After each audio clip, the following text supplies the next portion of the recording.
Conexión Abierta, ganadora del Martín Fierro Digital 2017 y 2019 como mejor radio nativa digital. Conexión Abierta, nuestra forma de hacer radio.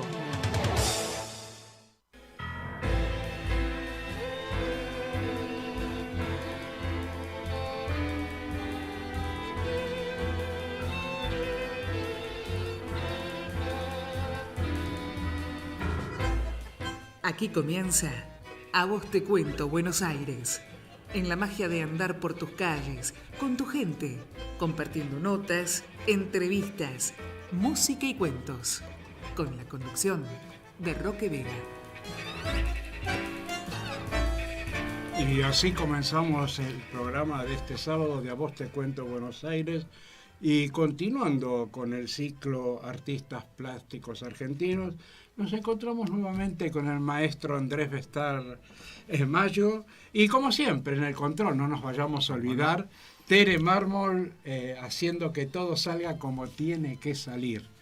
Y hoy tenemos un material, estamos emitiendo en este mes de septiembre un material que es por primera vez inédito, sale a la luz, sale al público por primera vez.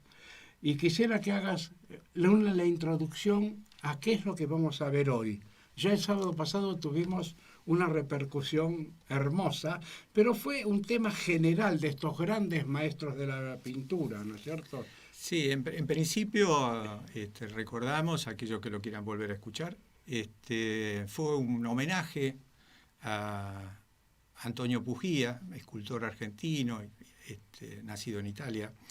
Y él en sus últimos años intentaba y puso toda su energía en la reapertura de la Escuela Superior Ernesto de la Cárcova. Y en ese momento convocamos, al fallecer él estaba convocado para esta reunión, pero se nos fue en esas semanas. Una semana antes. Y en relación a esto quedamos con los maestros, tanto Carlos Cañas, Leo Vinci como Ponciano Cárdenas, para hacer un emotivo homenaje en la radio y hablar de lo que habíamos presupuestado o en cierta medida proyectado. Así que hoy vamos a tener la continuidad de esa charla entre, como les decía, Carlos Cañas, Leo Vinci y Ponciano Cárdenas, con relación más que nada a ese universo donde ellos estuvieron de chiquitos incorporados, a sus familias, a la escuela primaria, y cómo eso sirvió en ellos para poder desarrollarse en esta área del arte, que muchas veces parece elitista, pero que en ellos tuvo un sentido completamente distinto. Así que en la primera parte vamos a escuchar eso, vamos a desarrollar, o mejor dicho, ellos van a desarrollar toda esa vivencia de esas décadas del 60 y 70 mágicas de Buenos Aires y el arte y las artes plásticas, y cerraremos haciendo unas preguntas en base a qué importancia tenía el campo ideológico en las artes plásticas en esa época, si se trascendía el plano específicamente ideológico, y qué pasaba en esta dicotomía que había entre figuración y abstracción. Así que yo creo que ya con esta introducción podemos darle paso a Tere para que dé lugar al video que tenemos. Y después hacemos un cierre. Y después cerramos en base al Muy bien, adelante, proyecto. Tere. Lindo que estoy pasando y que me interesaría que ustedes, específicamente aprovechando este momento, tenemos muchos público que nos está escuchando y más específicamente a toda la juventud que está desarrollando en este momento en distintas escuelas de arte y específicamente con esta posibilidad que a nosotros nos dio la escuela pública. ¿Cómo ingresaron o cómo se sintieron ustedes dentro de esta cobertura, que es una palabra tan obvia pero que es tan difícil de desarrollar o de explicar, ¿no?, que es el arte? ¿Cómo ingresaron ustedes a este campo? ¿Cómo se vieron involucrados en este concepto de que para mucha gente es algo casi de élite y para nosotros es algo tan cotidiano. ¿Cómo ustedes lo ven, no? Bueno, las vocaciones dependerá de cada uno, pero en mi caso personal, yo no recuerdo la iniciación, porque vino en mi vida en forma continua, desde chico. Es decir, no descubrí un día, qué interesante la pintura, voy a pintar. No, cuando me quise acordar, yo estaba metido totalmente en la pintura, porque era un hecho natural desde los trabajos más elementales de los chicos en la escuela, en la parte de dibujo. Lo que pasa es que yo ponía, indudablemente, con respecto a lo mejor a otros chicos, un mayor énfasis, una mayor dedicación y a lo mejor mejores logros. Y entonces los maestros o maestras eso lo identificaban y entonces de pronto apuntaban a que se desarrollara ese carácter de ese chico, ¿no? Así que yo no recuerdo haber comenzado. Yo las cosas que hago las hago desde siempre. Qué bárbaro. Y nunca tuviste ni el prejuicio en casa, ni... No, para nada. Siempre la familia te avaló, te apoyó. Exactamente. Hasta que comienzo ya Las escuelas. a estudiar, Claro. ¿no es cierto? De noche, o en las escuelas, Claro. hemos hecho todas las escuelas de Bellas Artes. Y en tu caso, Leo, Bueno, yo me alegra escuchar lo que dice Carlos, porque a mí me pasó lo mismo, algo muy parecido, así desde otro ángulo, pero por ejemplo, estando en la escuela primaria, y los chicos, los que estábamos en quinto, sexto, qué sé yo, se preguntaban, che, ¿vos qué vas a hacer? ¿Qué vas a seguir? ¿Qué te interesa? Y muchos me decían, no, yo todavía no sé. Y yo decía, ¿cómo no sabes? Si yo sé lo que voy a hacer, todo el mundo tiene que saberlo. Me parecía que era natural, porque yo tuve la suerte de tener dos padres maravillosos también, que me alentaron. Una maestra de primer grado, lo llamó mi papá y le dijo, mira, téngalo en cuenta a su hijo porque no está mejor que mi viejo se lo tomó en serio. ahora, qué importante en este caso, ¿no? Los docentes o aquellos maestros que tuvieron ustedes en la primaria, Sí. que generalmente orientaron, ¿no?, esa vocación, ¿no? Que Sí, no sí. la limitaron, ¿no? Claro. Como que muchas veces Claro, pasa esa frustración. yo por ejemplo, viví la experiencia de que se había tratado el tema de la bandera, ¿no? Entonces, claro, cada uno lo suyo, qué sé yo. Y era un banco de a dos. Claro, además Había de una chica al lado mío. Claro. Y entonces, señorita, venga a ver qué bien lo hizo Cañas. Claro. Ninguna novedad. Entonces, viene la maestra, entonces pondera el asunto, me hace alguna observación, pero quedó para mí como un rasgo de alguna característica de algo que uno hacía que llamaba la atención. ¿No es cierto? Eso me quedó, ¿no? Que bueno, ese motivador que nos queda De la- desde niños y que muchas veces muchos chicos son del frustrados. primer inferior. Sí, Ahora- bienvenido. Y en tu caso, Yo pienso que de alguna forma es un problema de vocación. A mí me ocurrió lo mismo, o sea que cuando yo fui a la primaria, a los 7 años, ya el maestro enseguida se dio cuenta lo que me gustaba. Pero yo ya a los 4 años en mi casa había un paredón, me subí al paredón porque al lado había un señor que criaba toros de lidia. Entonces yo lo iba con la arcilla y lo modelaba. O sea, para mí era un natural, es lo que dice Carlos. Por eso yo creo que es muy importante la vocación. O sea, yo creo que cada ser nacemos una vocación. Exacto. Y si estoy entrando al nivel de educación, yo creo que yo tuve un maestro que contempló mucho la parte vocacional de sus alumnos en primaria. O sea, éramos más o menos 15 alumnos y él, cuando terminamos la primaria, llamamos a los padres y le dijo, su hijo que estudie Derecho, su hijo Medicina. Le llamó a mi hermano y lo dijo, que habían sido amigos, le dice, él tiene que estudiar Bellas Artes. Entonces, vos sabés que de los 15, qué importante es un maestro cuando una criatura está en formación. Claro. O sea, no direccionaba, la enseñanza en forma general, sino de acuerdo a la vocación que tenía.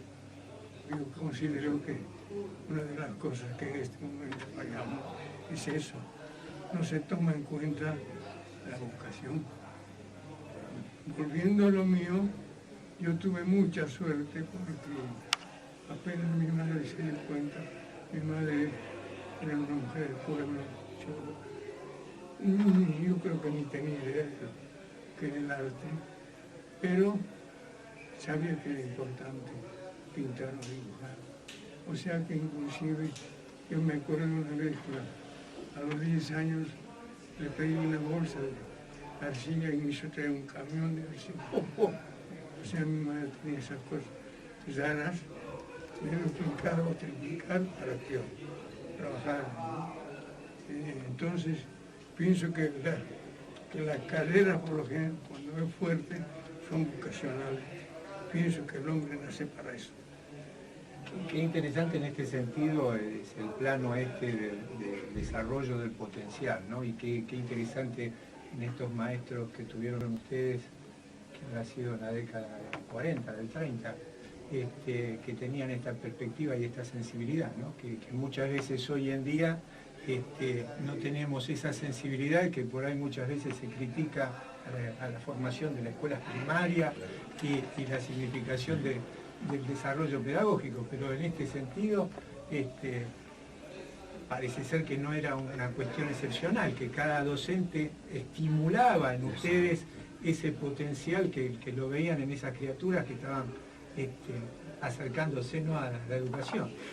Una cosa que me gustaría decir, y es que nosotros, y nuestra generación debe haber sido igual, no especulábamos, si soy un pintor me va a ir bien, voy a ganar plata. No, o sea, no existía nada de eso. Había una necesidad de hacer, que es la que seguimos teniendo, la voluntad de hacer. Y después pasan cosas alrededor, pero lo fundamental es que uno necesita hacerlo, ¿cierto? Y yo creo que eso, si no se pierde, es lo que asegura que la obra sea verdadera y sea auténtica, ¿no? Que no esté uno trabajando en función del mercado, en función de la venta o en función de lo que está de moda, sino que... Está bien, pero en ese momento, por eso yo decía, ustedes tenían una perspectiva, además eran de casas de inmigrantes o específicamente de laburantes, de gente humilde, con ese respaldo que tuvieron en casa, de que pudieran desarrollar esa vocación.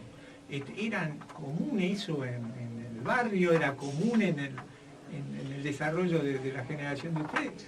Yo no sé si era tan común. Ustedes tenían una vocación muy fuerte, ¿no? Eso dependería de la situación más o menos de cada familia, ¿no? Yo vivía en Parque Patricio, en la calle Pedro Echagüe, casas de inquilinato, y de pronto había casas, que uno decía, casas particulares. Claro. Las casas particulares eran de una sola familia. O de un propietario, ¿no? Había otras casas donde de pronto en esos espacios que había varias habitaciones, como era en el caso mío, entonces era una familia por habitación. Claro. ¿No es cierto? Entonces era muy distinto el panorama, claro, ¿no? Pero ¿y la familia le daba ese marco de que iban a ser artistas ustedes o no?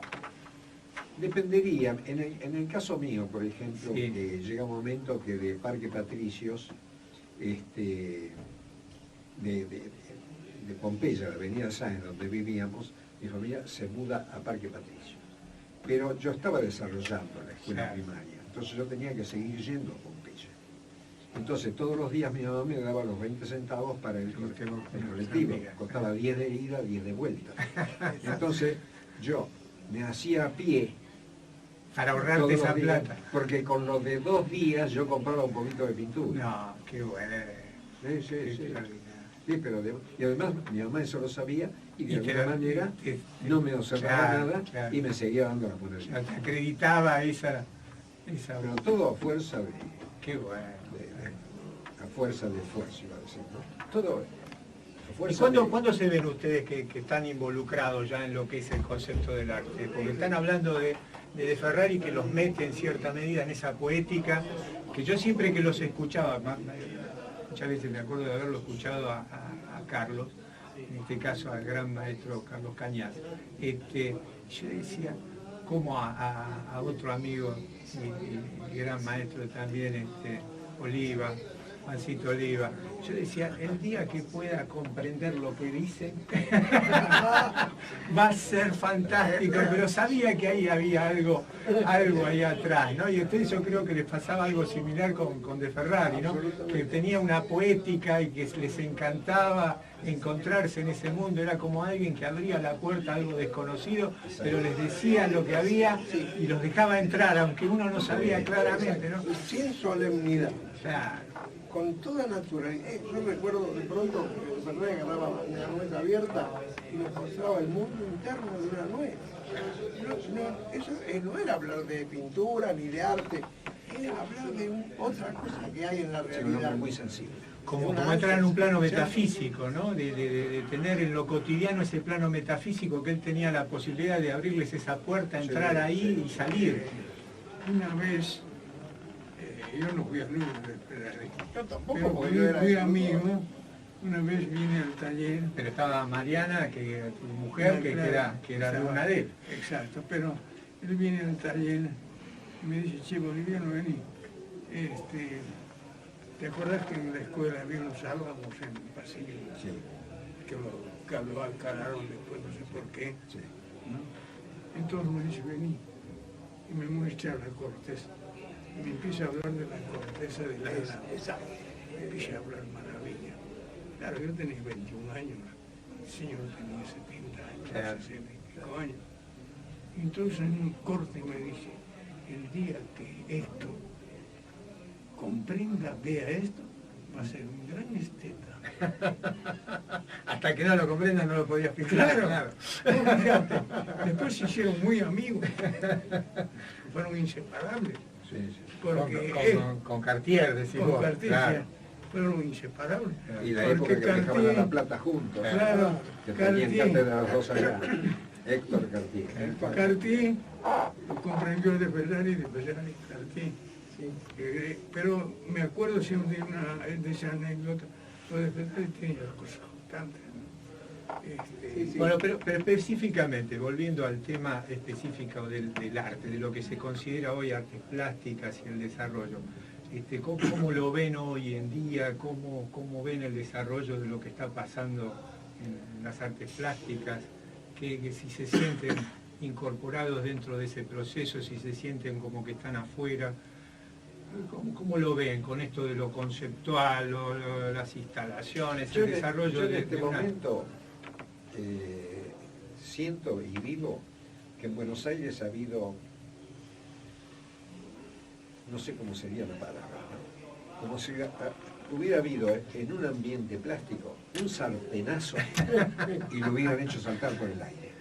Como que se destruyó ese concepto esencial que tenían ustedes. Y les voy a decir por qué y ustedes lo van a probar porque lo han vivido también. Uno comenzaba la calle Florida a lo mejor desde la calle Corrientes, ¿no? Desde la calle Corrientes, el día que uno dice voy a ver la galería, ¿no? Bueno, uno comenzaba desde Galería Plástica, Galería Rosmarí, esta, la otra, Galería Van Riel, Galería Wicom, Plaza San Martín. Los alrededores de Plaza San Martín era un estallido del arte en todo el corazón de Buenos Aires. Entonces, eso duró tiempo. Duró mucho Que tiempo. fue una época importante. Una época importantísima de desarrollo. Es la época donde había un personaje que era Romero Brescia, que conservaba, digamos, una Pero ahí donde decís que se pega el sartenazo o fue después. ¿Dónde decís que fue el quiebre? ¿Dónde sentís vos? ¿Es posterior? Sí, ahora en ese momento era todo el esplendor del desarrollo de todo el arte. Y había estos grandes lugares como la Galería Van Riel o la Galería Wicom, que era enorme, ¿no? Galería Van Riel, donde él desarrollaba todas exposiciones de carácter comercial. Pero había al final lo que se llamaba la Sala Quinta, que eso no era cualquier cosa. En ese lugar se exponían determinadas cosas. Y él allí tenía su escritorio.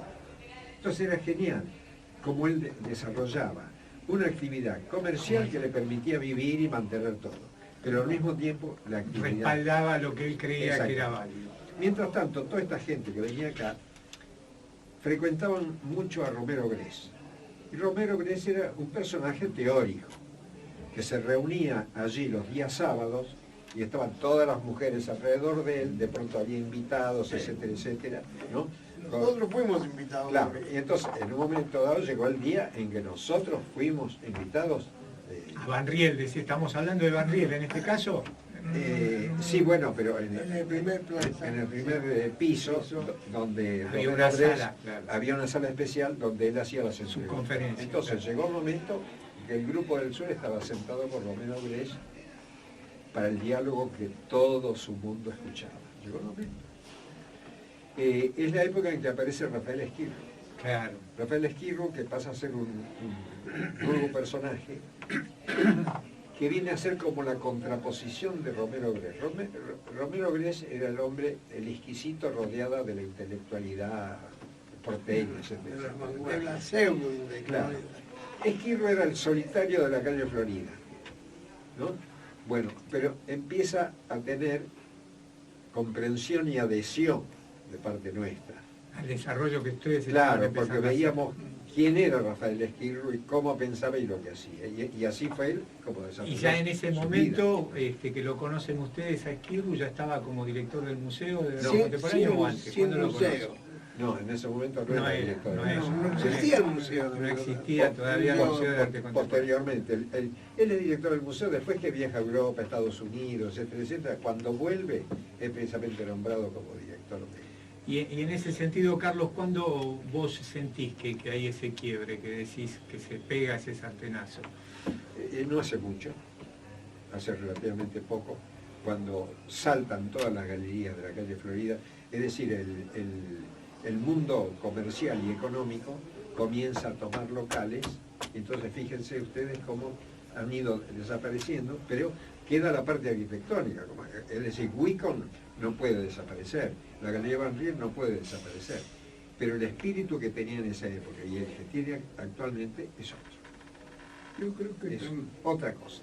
Yo creo que también en ese momento estamos hablando más o menos del año 60, 50, 60. Claro. Yo creo que Buenos Aires estaba como considerado como el centro cultural más importante de Sudamérica. Sí, yo creo que No sí. solamente estaba la plástica, sino la pintura, la música, la Sí, danza, la literatura, teatro, ¿no? claro. Había todo, y que efectivamente había gente como coleccionistas o gente que tenía un capital que ayudaba. Inclusive las ediciones de los libros aumentaban industriales. Fue una época bárbara. Para mí, por ejemplo, creo que la avenida de Romero Grés hizo que explotara todo eso desapareciera. O sea, con la avenida Del Ditela. de la Fundación Ditela. Yo quisiera decir, yo hablando justamente, coincidiendo muchísimo con lo que están diciendo los dos, sobre todo lo que marcó Cañar con respecto a Florida y a todo. Antes, cuando uno llegaba a cierta hora de la tarde, dice, ¿dónde vas? Voy a Florida. Ya se sabía que íbamos a ver galería. Bueno, pero yo a veces me gusta escribir alguna tontería y una cosa que escribí que le puse como título, no se puede construir una pirámide arriba de otra pirámide. ¿Por qué? Porque el Ditela cuando se instala, no se instala en el desierto, se instala en un lugar donde, en El epicentro del arte argentino. donde pasaban cosas. Había, al margen de las individualidades, había grupos que se juntaban, el grupo de los 20, bueno, yo no me los acuerdo los nombres ahora, pero había muchísimos grupos de pintores, sobre todo pintores, que tenían una actividad permanente. Y por ahí, y lo que dice Cañá, en Florida pasaba todo eso, porque había gente que hacía cosas y que las mostraba. Si no, ¿qué era Florida? Si no era...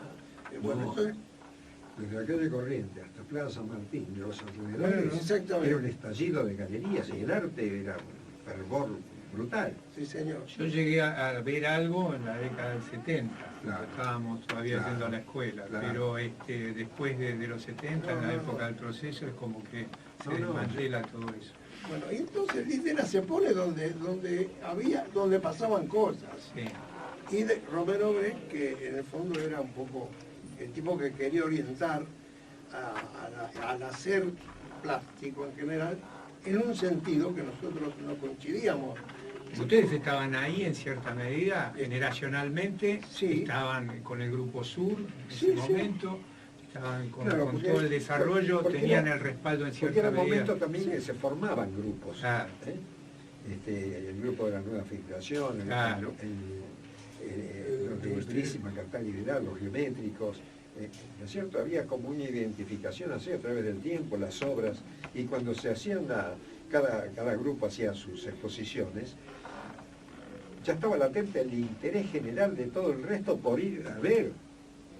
Es decir, había una realimentación de todo ese mundo que en un momento dado hizo como un estallido, para saber las razones Y ahí, económicas, y huye todo hacia el sur por el barrio de la Boca decís, no.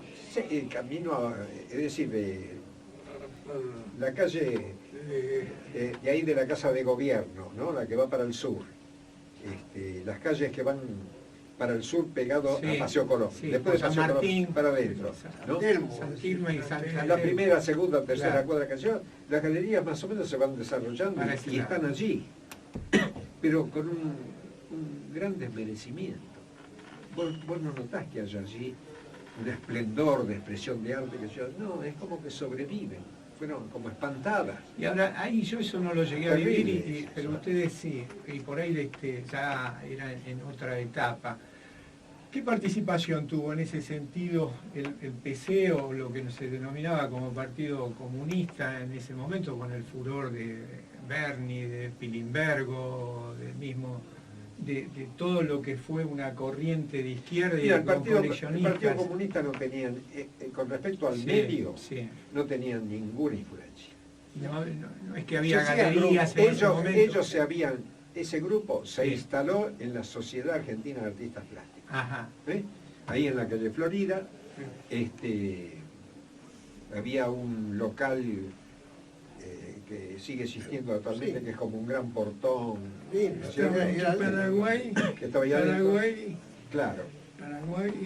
Y después pasa, a la calle Suipacha, creo que es, ¿no? Sí. Donde está la Sociedad de Artistas Plásticos. En Viamonte, ¿No? la calle No, Viamonte. Viamonte. Viamontes, ¿no? Antes estaba en Florida, Sí. en ese pasaje. Ahí está. Estaba Bueno, en y entonces Paraguay, ahí está Florida. el grupito ese de cierto tono tradicional, pero hay aporte de nueva gente, yo voy a veces y colaboro Pero a mí me bastante. gusta saber en ese sentido, para que los chicos lo escuchen de su propia voz, ¿cuál fue esa influencia desde lo ideológico, por ahí desde la doctrina tan fuerte que teníamos, esta figuración con una bajada social tan Creo que fuerte desde... Estaba todo un poco, no sé, en compartimentos de taco. El grupo Espartaco Claro. era un grupo importante, pero digamos, esa izquierda estaba concentrada en el hacer de ese grupo y no había ni discrepancia ni nada, simplemente en todo caso nos respetábamos, Claro. pero nada más. Y después los demás, por ejemplo, qué sé yo, vos hablaste de Berni, Claro, o de como- Pilimbergo, de o Castañino. Pilimbergo, tenían una ideología de izquierda, pero nunca se ocuparon de que eso fuera algo que se divulgue o que se contacte en otro. No, es decir, la Sociedad de Artistas Plásticos estaba, presa, ¿sabes? ¿no? Después. uno puede decir estaba dominada.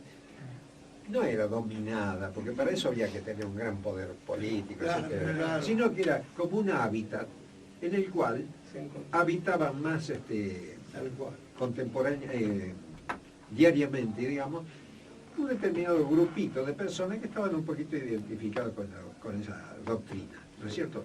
Pero de ahí a convertirse en un lugar De peso y... del cual Surgiera, no, era un... Y tal es así que hasta este momento sigue habiendo algún personaje, alguna cosa, que quiere estar el secretario, que quiere estar en la cosa, que quiere estar, pero no más que para estar. Como un planteo administrativo y burocrático. Sí, porque pero no pasa nada. No pasa nada. Sí, es cierto. Yo voy, los saludo con todo afecto, que están ocupando su lugarcito, pero no pasa nada. Bueno, y es así, ¿no? en ese sentido, los maestros que estábamos invocando tanto a De Ferrari, ¿cómo veían ese planteo? ¿Lo acompañaban, lo ignoraban? ¿Los maestros? Sí. ¿Cuál planteo, perdón? De lo ideológico como referencia a una convocatoria temática. No, en el caso de los grandes maestros, los grandes artistas, los grandes pintores, no se metía con una cuestión ideológica. Nosotros hemos estado muy cercanos y ligados a De Ferrari, por supuesto, ¿no? A su pensamiento de rigor intelectual con respecto a analizar la pintura, o de hacernos ver caminando de pronto sobre una pared, o como dije, en un tronco de un árbol, que yo de pronto, dicen, fíjense, y nos hacía ver la belleza de la expresión artística que podía ver observando un elemento de la vida cotidiana. La propia naturaleza. De la propia naturaleza. Eso era de Ferrari, esa vivencia de ese tiempo, ¿no? Pero no había una cuestión de doctrina elaborada. Y la referencia de la generación de ustedes tuvo un acercamiento más sobre lo nacional, ¿no? Como impuesto desde la escuela primaria, con una identificación con la Argentina. Sí. ¿Cómo lo vieron eso en el proceso de la carrera? Bueno, justamente si hay algo que nos hermanó a Carreño, a Linares, a Cañas, a mí, Junior a Morón, es justamente esa posición que vos decís, con un sentido nacional, pero no de un nacionalismo barato. Folclórico, claro. De ninguna manera, ¿no? Nunca tuvo precisamente en esa época, cuando se estaba considerando la Argentina como un centro cultural importantísimo de Latinoamérica. Sí. O sea, que no solamente se estaban moviendo los plásticos, la literatura, todo eso. De alguna forma, lo que dice Carlos, posiblemente la explosión esa que desarmó todo, más bien fue mandado por afuera, porque era un peligro que América no tenga esa cultura. Entonces hay que parar eso, que eso se sintió mucho. No se sintió mucho porque vos acordate como la avenida de Ditela, eso se marcó por Ahora, igualmente, a mí me interesa esto que ustedes vivieron, ¿no? Que justamente hoy muchos chicos nos pueden escuchar y es la historia viva, ¿no? Bueno, los vio Malraux, secretario de Cultura parisino, se encuentra con la obra de ustedes y la ve a semejanza o con la misma impronta que lo que se estaba haciendo en París. No regalábamos nada en ese sentido, teníamos una fuerza tanto técnica como práctica, como de sentido vital, la obra y de contenido. En ese sentido estaba también Esquirru, que hace esta conexión, que es una referencia con... Cuando aparece Esquirru, es como que está Romero Gress de un lado, me decía vos, y Esquirru por otro, con su convocatoria, sobre todo un elenco de gente, qué sé yo, y Esquirru que aparece como el tipo, voy a utilizar la palabra popular, pero no es la palabra, ¿no? Del personaje que viene para hacer los contactos de otro tipo. ¿Y ahí Pirovano tenían ustedes trato con Pirovano y Esquirru o no? ¿O ya es en la etapa con Vidal y con el planteo abstracto?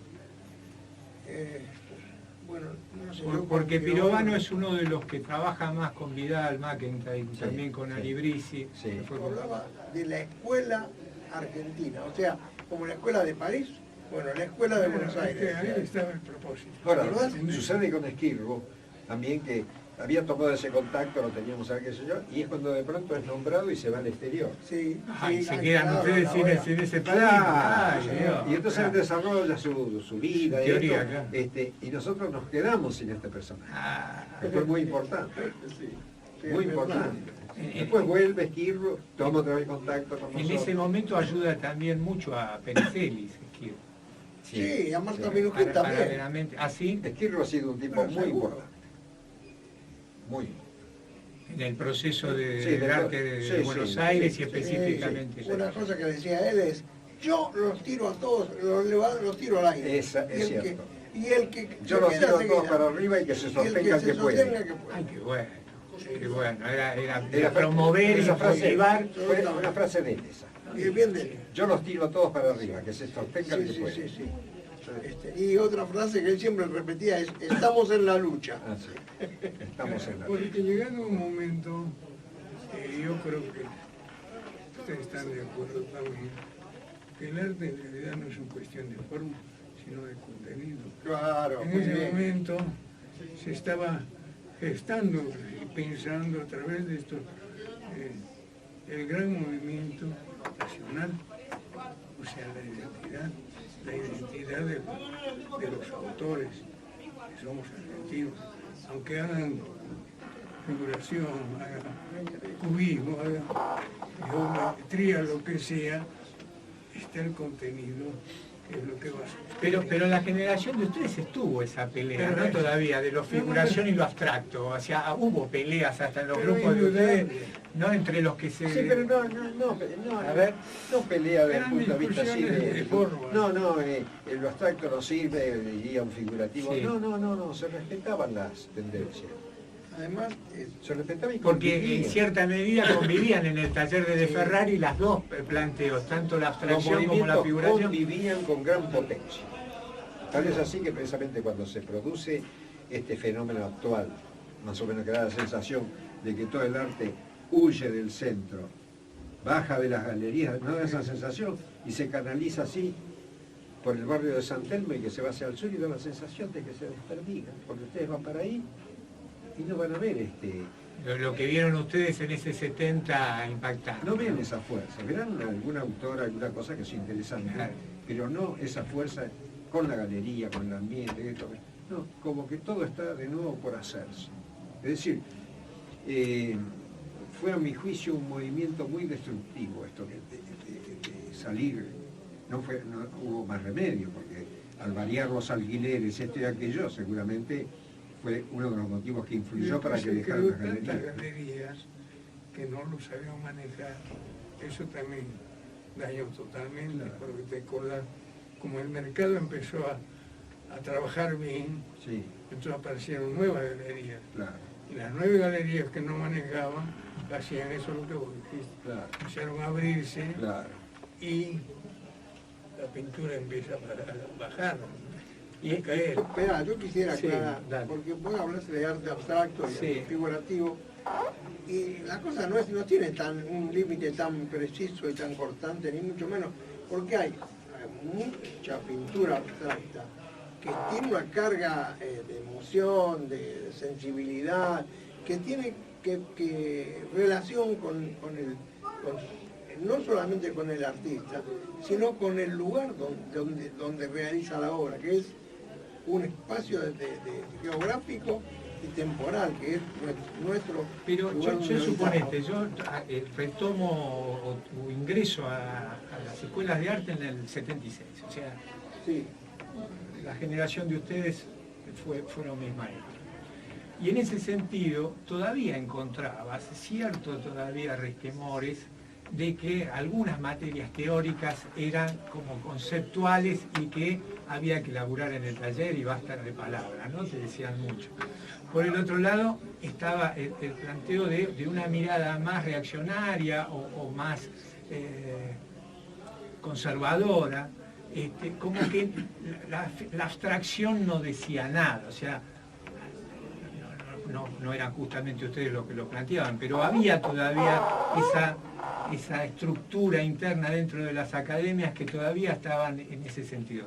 Y me acuerdo de Chichilo, yo no sé si ustedes se acuerdan de Chichilo, que fue uno de los alumnos de Ferrari, que era Francisco, ¿quién? Francisco Gagliardi.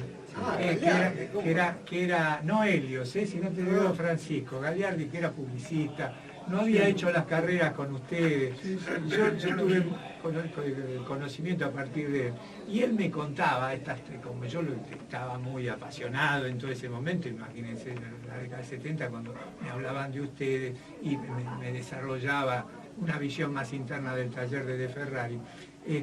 Y me decía que había ciertos planteos de dificultades entre entender lo que serían la figuración con los que estaban en un plano de abstracción. Como que había ciertas bemoles ahí y querían el apadrinamiento de Ferrari para decirle, bueno, estaba bien o no, ¿no? En ese momento, en la escuela superior, estaba el taller de Ferrari y al lado el taller de Larrañaga. Larrañaga.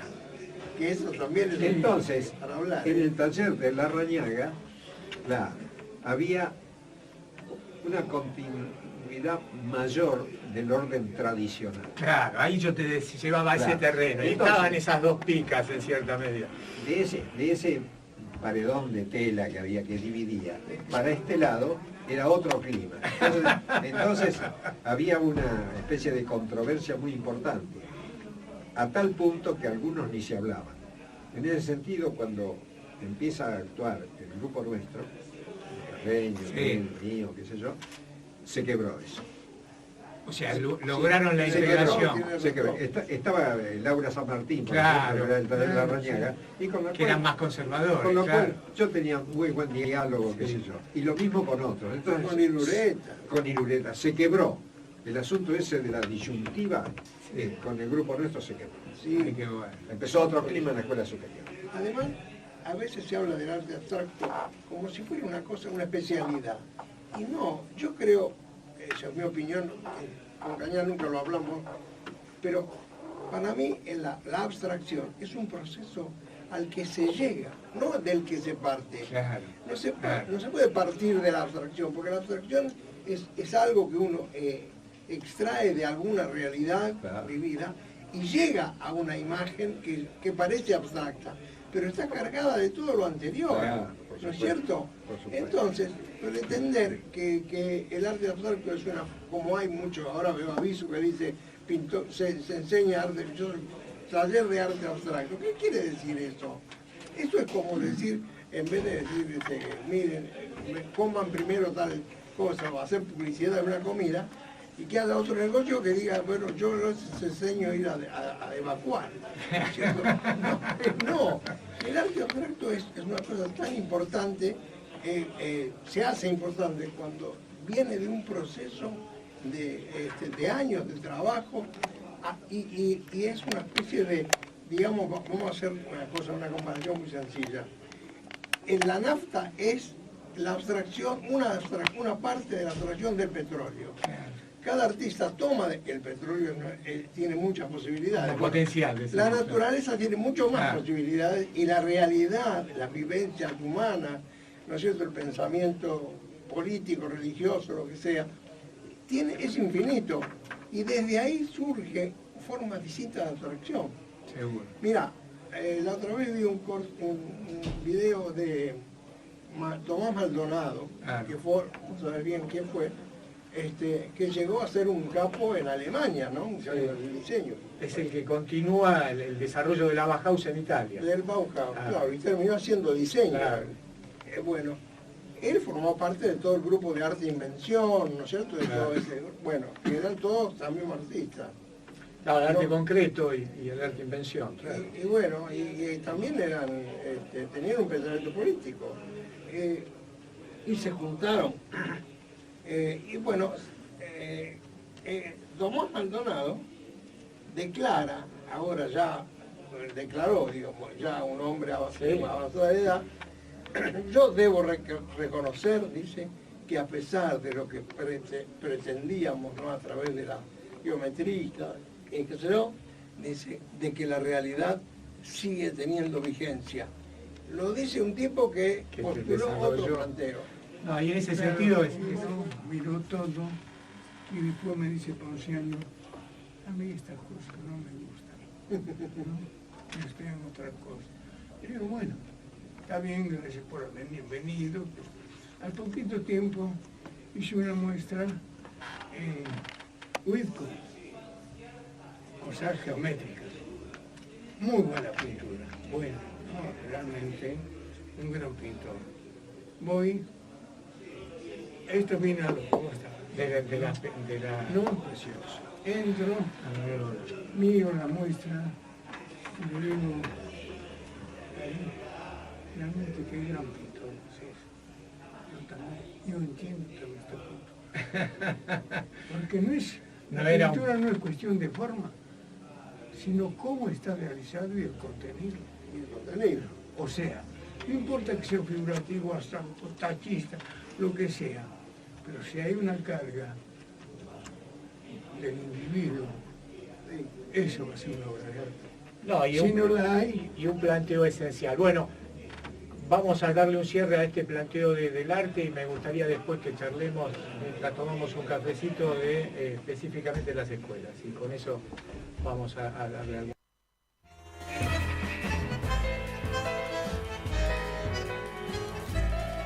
Verdaderamente una maravilla, es un material de colección. Sí, yo viste que en estos momentos uno se encuentra, habiendo sido partícipe y habiéndolo tenido también en su momento cerca, es muy emotivo, porque, bueno, hoy seguramente lo estará escuchando Leo, que le mandamos de acá un abrazo grande. Inolvidables momentos hemos pasado. Sabemos que seguramente se habrá emocionado de escucharlo como nosotros. Así que bueno, es esto de lo que cotidianamente, Roque, hablamos, de lo que fue Buenos Aires, de lo que fue la Argentina culturalmente, y que lamentablemente, no sé si es la perspectiva melancólica que por ahí podemos llegar a tener, lo que tenemos cierta edad, nos damos cuenta que hay un montón de cosas que nosotros tuvimos el privilegio de vivirlas y que hoy en día cuesta tanto recuperarlas, ¿no? Porque el conocimiento de estos maestros es tan profundo y como hablábamos el otro día en relación a ese árbol genealógico que tienen las artes en la Argentina, son tan importantes que yo no entiendo cómo lo negamos, ¿viste? Abiertamente. O sea, todos los días estamos redescubriendo a grandes artistas de la década del 20, del 30, del 40, del 50, y como que uno, bueno, puede ser que nos hayamos acostumbrado mal y que eso dependiera del Estado y no de una estructura privada, y que siempre estamos pidiéndole a otro que lo haga. En este caso, bueno, lo estamos haciendo nosotros al pulmón, con los elementos que tenemos. Con los pocos que tenemos. Pero es un material que tendría que estar en el Museo de Bellas Artes. Tendrían que haberlos llamado más seguido para pedirles algún consejo, para mimarlos, aunque sea un rato, y haber tenido esa posibilidad de conectarse con ellos. Estábamos hablando justamente el sábado pasado de cuando los llaman para crear el departamento de escultura del Teatro Colón. Claro. Que digamos que las esculturas se hacen sobre tergopol, ¿no? Luego se las cubre de una tela y se las pinta. No es ni bronce ni nada. No, es justamente un proyecto escenográfico. Ellos entraban al taller de escultura para escenografía. Pero por eso te digo, ya, las vivencias, hablábamos el otro día de que Antonio Pugía había sido convocado por Basaldúa para hacer ese desarrollo. O sea, ves que es parte de nuestra historia y lamentablemente hay muy poco conocimiento de eso, ¿no? Y te digo de que no es por falta de información, porque hoy con este aparato estás informado y podés rever lo que quieras. Sí. Hay como una apatía, no sé qué es lo que pasa con la cultura en general. Yo creo que la informática es extraordinaria, pero tenés que saber qué vas a ir a buscar. Cuando vos ignorás todas las herramientas técnicas que puedas llegar a tener, no sirven. O sea, estábamos hablando la otra vuelta de la inteligencia artificial. Ahora, si vos no tenés una cabeza preparada para saberla guiar, esa inteligencia artificial va a terminar pensando por vos y no vas a saber dilucidar. Con esto me parece que es clave. Todo este desarrollo surge específicamente de una formación de 3 pilares en la educación por el arte, que eran la Manuel Belgrano, la Purredón y la Cárcova. La Cárcova era su nivel superior y por lo tanto estaba abocada específicamente a un desarrollo de un proyecto personal. Ellos lo vivieron ahí, fíjate que en lo que escuchábamos aparece nuevamente el nombre de De Ferrari, yo insistía para ver qué incidencia había tenido lo ideológico. Nosotros en los 60 y 70 habíamos tenido mucha influencia de un posicionamiento de izquierda, por lo tanto quería saber qué había pasado con ellos en esa etapa y permanentemente afloraba el arte, afloraba este gran maestro que iba hacia ese plano existencial y que les había enseñado a volar y que no lo sentían como una deuda, sino lo sentían como un principio fundamental que tienen las artes plásticas, que es trascender justamente lo ideológico. Y después había otros planteos que hacía Leo magistralmente, que no había un desarrollo superficial cuando se estaba hablando de abstracción, que justamente a la abstracción se llegaba, no se partía, que era una búsqueda de esa esencia para poder lograr y hablar con nada ese poco, ¿no? Yo siempre pregono por esto de las artes plásticas, porque justamente la plasticidad está relacionada con la plasticidad del alma, ¿no? Y justamente mirá qué palabra excelente y excepcional, ¿no? De poder hacer esa analogía de que el alma tiene plasticidad y se puede adaptarse a todas las formas, ¿no? Entonces, aquellos que pudieron desarrollar ese lenguaje, como nos enseñó el maestro Adolfo de Ferrari, pueden expresar el alma de una persona, ¿no? Y comunicarse a través de ella con otras almas. Es que tenían un vuelo extraordinario, eso se enseñaba, como se escuchó hoy, surgieron de una clase social baja, sus maestras habían tenido el perfil y la sensibilidad de ya a esos niños en la escuela primaria potenciar y desarrollar su lenguaje plástico, no frenarlo. Entonces digo, bueno, eso es magistral, eso es extraordinario. Y que se vaya como que no pasó nada, a mí me duele. Por ahí es esto. No, nos duele a todos. Mirá, por ahí es esto que uno está llegando ya a una cierta edad. Claro, lo que pasa es que uno fue viendo, vamos a llamarlo de alguna manera, el deterioro, ¿no es cierto? O la poca observación hacia las artes, como que todo lo que tenga que ver con cultura fue dejado de lado y pasaron otras cosas a ocupar ese lugar para formar una nueva cultura, desplazando la verdadera, aquella que te daba identidad. Y la identidad, fíjate que yo, viste, que conocí bastante mi obra, fue una búsqueda permanente, pero la clave estaba ahí, no en lo superficial, en lo que nos podíamos identificar, sino en lo esencial, que justamente era el lenguaje, y a partir de ahí desarrollar ese plano casi espiritual, podríamos hablar, ¿no? Por eso me parece que esta homenaje que le estamos haciendo a estos maestros y a su vez a sus maestros, no olvidemos que De Ferrari había sido formado por De la Cárcova, ¿no? Y De la Cárcova por Sívori. Así que mirá qué árbol genealógico tenemos y lo ignoramos. Y estos 3 pibes que yo le estoy haciendo este reportaje, fueron directamente ligados a ese tronco, ¿no? A ese tronco, estas ramas que están floreciendo todavía en el arte argentino y que nos acobijan, se proyectan con esa espiritualidad, ¿no? Así que, bueno, para mí es un placer, te agradezco que me hayas dejado hacerlo. Emitir esto por primera vez que salga al mundo, porque dentro de una hora esto ya está en el mundo y ahora lo podemos compartir. Lo que sí me sigue doliendo que una cultura no cultura haya reemplazado a la otra, a la que nos daba la identidad, a la que nos mostraba el mundo.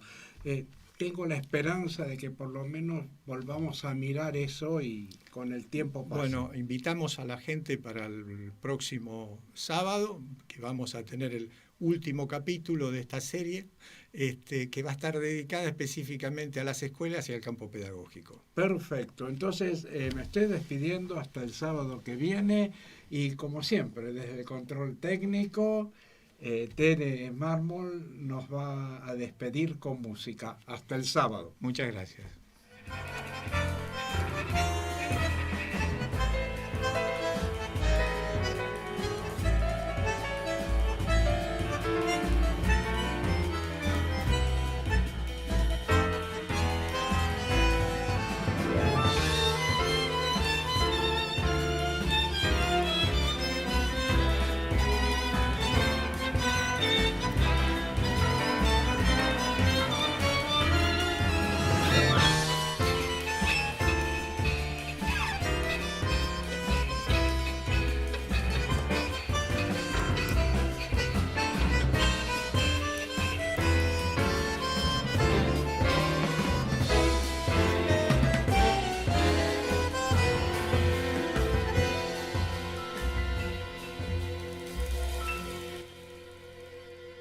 Comienzo de espacio publicitario en Conexión Abierta. Este medio está asociado a CADEMAD,